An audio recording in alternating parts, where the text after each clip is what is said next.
النهارده هنعمل مع بعض السلطة الخضراء اللي بناكلها في المطاعم جنب المشاوي. لو عجبك الفيديو اعمل لايك وشير واشترك في القناة.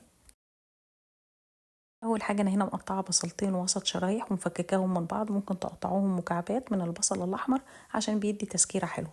ونضيف عليهم 2 من الخيار متقطعين مكعبات، و2 من الطماطم متقطعين مكعبات، و2 من الطماطم مبشورين، مهمة جدا عشان بتقل قوام مية السلطة معانا وبتخلي لونها احمر.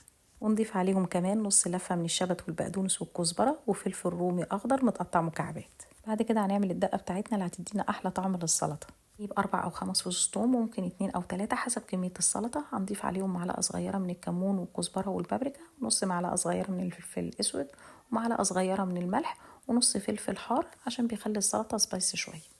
ممكن ما تضيفوش حسب الرغبة، بس بيدي طعم حلو للسلطة. هنهرسهم كويس وممكن نستخدم المطحنة.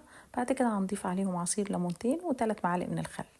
هنقلب الدقة بتاعتنا كويس، الريحة بتاعتها جميلة من قبل ما نحطها. هناخدها وننزل بيها على كمية الخضار اللي احنا مقطعينه. كده هنضيف عليها من 2 ل3 مية ساقعة وفيها تلج. خطوة مهمة لان ده اللي هيخلي السلطة تحتفظ بنفسها وما تتبلش معانا زي المطاعم بالظبط، لانها بتقعد فترة كبيرة. اهم حاجتين تخلي السلطة تقعد معانا وقت اكبر: المية الساقعة والتقطيع، ما يكونش صغير ويكون وسط او كبير. بعد كده هنحطها في التلاجة من ساعة لساعتين. هنا السلطة بعد ما طلعناها من التلاجة، ومية السلطة زي ما بيقدموها لنا في المطاعم لونها محمر ومتشربة من الدقة.